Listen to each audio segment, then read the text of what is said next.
Just going to remind you that Bill got himself a whole lot of notoriety. Well, how long ago was this, Bill? About 6 months ago this all started?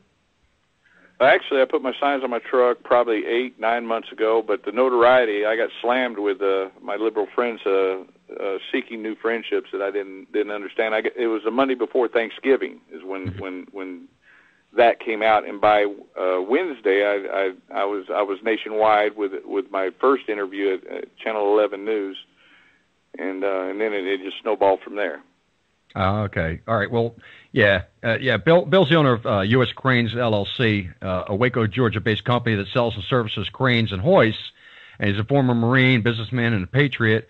And Bill's come on the spotlight lately because of the sign prominently displayed on his company truck, new company policy: we're not hiring until Obama is gone. And as if that didn't get the media's panties in a big twist, now you have the FBI. Did an investigation on you. What was that like, Bill, when the FBI showed up to talk? It was kind of unique. They were actually professional. It went from my understanding that one of the liberal friends that I inherited, they turned it over to the FBI, and they made a statement that they thought I was a racist and that I was going to possibly hurt the President of the United States. Well, the FBI handed it over to our friends at the Department of Homeland Security, who oversee the Secret Service, and the Secret Service was actually the gentleman that showed up at my door. And extremely professional. I could tell you, I won't tell you their names, but I can tell you that I felt that they were very patriotic, extremely professional. Both of them were former law enforcement officers. They gave me their 8-page questionnaire. They asked for a permissive search of my house. I showed them everything in my house. They wanted me to go on my Facebook page. An 8-page and display that. What, we went through my Facebook page, and when we ran across a posting that said that I supported Herman Cain, my dream ticket was Herman Cain and Allen West. They said, well, that eliminates the racial aspect of this, and then they started actually laughing and relaxed. Oh, okay. I didn't know at the time that I had been turned in as a racist. Is that right? Now, because of the Freedom of Information Act, you should be entitled to know who it was that turned you in. I really don't. I already know I have a pretty good idea who it was that turned me in. All right. Well, I mean, nothing acts about it. I mean, look, it's inevitable, and it doesn't matter when you get in the spotlight. Someone's going to say something, and they're going to do what they can to undermine the integrity, the character of any human being who says something that's contrary to somebody else's view. That's all there is to it. And it's real popular with the left to besmirch people before they even know who they are. By the way, my goal tonight, ladies and gentlemen, at Loving, Caring, and Sharing, has been to go beyond the interviews that Bill's graciously granted people to know about, his views and whatnot, to get into, the more of the nuts and bolts. And I'll tell you, I think we've got more ground to cover. We've only got about another 12 minutes left on the program. And Bill, I want to know, would you be willing to come back again in the near future? And I'm sure things are going to up ramp here. And I'd like to know if you'd be able to come back and join us again for another conversation down the road. I will always consider it an honor to come back if you want me to. Are you kidding? I don't. If I want you to. Yeah, I want you to. Of course. I want to know how I get one of those signs for my truck. Yeah, how do we get those signs, Bill? A gentleman in my neighborhood, I live in a subdivision. It's a huge subdivision. It's actually a landowners association. He owns Fry Signs. His number is 770-574-3232. Give him a call. He'll be happy to ship one to you. All right, now are they like magnetic or something? I got listeners that are texting me saying, "Could you have him give that phone number a little slower, please? Because I want to get one." What's that phone number again, Bill?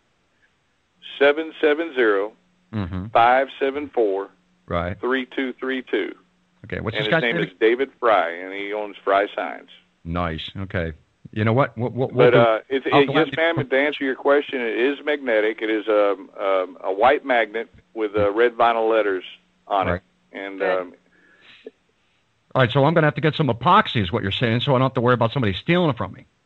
I actually had here recently a number of them stolen, and I get them replenished because I got a neighbor that makes them. But I've gotten into the habit that when I go into a store, I'll roll it up, stick it in the back seat, and then when I come out, I'll probably stick it back on again because it's my attitude. Something to do with that Marine Corps training. Yeah. But you can get it probably locally made. If you hit a truck stop locally out there that does signs, they could probably make you one up there. And I know his cost is somewhere around $20. He sells them for about 25 because of the magnetic material is so expensive. Now I do have one on my side window that is permanently fixed and it's in vinyl lettering. It says the same thing on the back door of one of my trucks. But it can get expensive when you got 5, 6 trucks and you got a lot of fans that decide they want a souvenir. Definitely. Well, I see it's more than a souvenir, personally. I mean, yeah, it's I remember after 9/11, everybody had flags flying from their cars, and after about 6 months, you didn't see them much. And then as of now, you don't see anybody riding around with a flag on their car. What happened? For whatever you can analyze that to death. But what you've made is a statement that speaks to the heart of the problem. And I believe that's more of a groundswell than it is just a fad or a passing trend. Well, there's no copyright on it. Anybody can get them printed up, and they can tweak it however they want. By the way, I got a request from the Peanut Gallery. They want an oorah from you. Oorah. There you go. And that is spelled OOHRAH. There you no go. Hyphen. That's it. All right. Okay, what's oorah mean? All right, fine, I'll ask. What's oorah mean, by the way? For those of our friends who don't know what we're talking about. It's a motivational greeting between two Marines. That's one way I could explain it. Okay. When we're trying to motivate each other, we'll just holler that. It's traditional. Just like Semper Fi is short for Semper Fidelis, which means always faithful to the nation. Okay, so we're always faithful. All right, so if I said all right, Looman, clean that latrine, hoorah, you'd hoorah me right back. Yes, sir.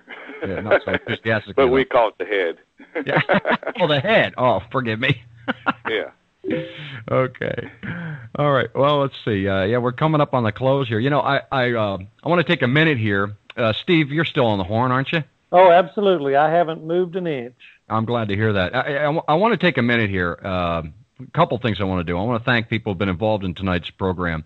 I want to thank Daniel Davison, my producer and the owner of North Star Radio. Daniel, thank you so much for all your engineering skills and pulling everything off so smoothly for us tonight. I really appreciate that, and I never take it for granted. Oh, that's good. The pleasure's all yours. And, of course, smarty pants. I also want to thank my information man, my go-to guy, and that's Steve Deloach. Steve is the founder and the director of missions-guyana.org. You guys can go there, check out what Steve's up to. Steve, tell everybody real quick, if you would, what it is you do. I organize medical teams that do volunteer work in Guyana, and that is Guyana-missions.org. Not missions-Guyana, as Mark just said. Guyana-missions.org. And we organize teams that go down and do volunteer work in Guyana, work with area churches, and do a wide variety of other things. And very shortly, I will be there. That's right. You're taking off, what, in like 2 weeks? It won't be long. Yeah, and so you'll be joining us live from Guyana on Skype, right?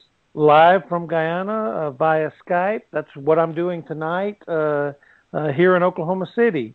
I'm here visiting friends and talking with a team that's coming down to work with us this summer. They've been working with us for years and years and years, and so I'm here to be with them over the weekend. Excellent. And so, yes, you'll be hearing from me live from Guyana, South America. And you'll be giving us weather reports and all that kind of stuff, too? Absolutely. Okay, and I'll be able to hate you a little more. Yeah. Sunny and 80 degrees. That's correct. Unbelievable. And also, I want to thank Connie Tedford for chiming in. Connie, would you mind telling everybody a little bit about what you do? I just rescue and rehabilitate St. Bernards. Yay! That's my personal passion, guys. I have two St. Bernards who are quietly behaving tonight. I am so happy. They're both, I can't believe it. I got them to both lay on the couch, and they're laying over there. Not a word. I sit here talking, and they must think, Daddy's out of his mind. All he does is sit there and talk to himself all night. Let's just get a nap in. And that's what they're doing. I'm so proud of them. And, of course, I want to thank our callers from New Jersey, and I want to thank everybody who's listening tonight. Before we close out the show, Steve, I'd like to ask you, would you mind saying a prayer?